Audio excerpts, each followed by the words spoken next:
Hello friends, welcome to my channel. ఇప్పుడు chicken fry చేసుకుందామండి. Half KG chicken తీసుకున్నానండి. అలాగే ఉల్లిపాయలు 2, పచ్చిమిర్చి, కచ్చపచ్చ తెచ్చుకున్న మసాలా, కొత్తిమీర, కరివేపాకండి. మళ్ళీ మసాలా దినుసులండి, ధనియా పౌడరు, జీలకర్ర పౌడరు, మిర్చి పౌడరు, గరం మసాలా, పసుపు పొడి అండి. మళ్ళీ ఉప్పు, మనకు తగినంత ఉప్పు అండి. మళ్ళీ అల్లం వెల్లుల్లి పేస్టు. ఇప్పుడు నూనె వేసుకుంటున్నానండి. ఉల్లిపాయలు వేసాను, సాల్ట్, అల్లం వెల్లుల్లి పేస్టు. ఇది కొంచెం ఫ్రై అయ్యాకండి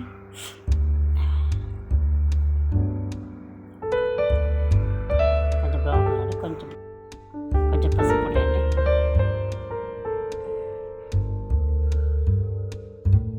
కొంచెం ఫ్రై ఇవ్వాలండి. ఫ్రై చేశాక మళ్ళీ చికెన్ వేసుకుందాం.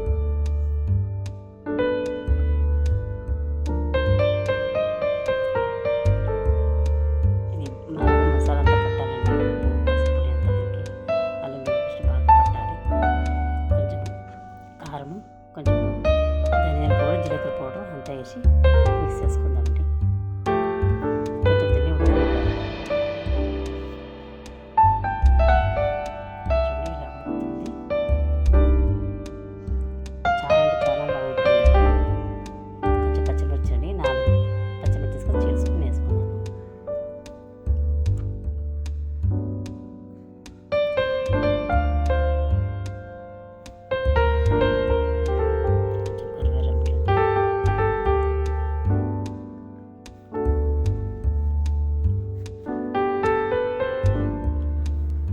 సాల్ట్ అండి, అప్పుడు కొంచెం వేసుకోం కదా, ఇప్పుడు కొంచెం వేసుకొని బాగా మిక్స్ చేసి చూడండి.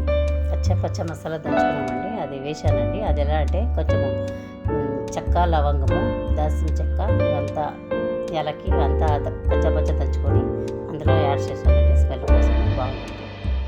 అలాగే కస్తూరి మెంతి అందులో లాస్ట్లో యాడ్ చేస్తున్నాను. మళ్ళీ కొత్తిమీర యాడ్ చేస్తున్నానండి. ఎక్కువగా గొజ్జు లేకుండా బాగా గ్రేవీగా బాగుంటుందండి. గ్రేవీ ఎక్కువ ఉంది కాబట్టి అన్నంలో అలాగే తినచ్చు, బురేదైనా అలాగే తినచ్చండి. చాలా అంటే చాలా టేస్టీగా ఉంటుంది. మీరు అలాగే చేసుకోండి.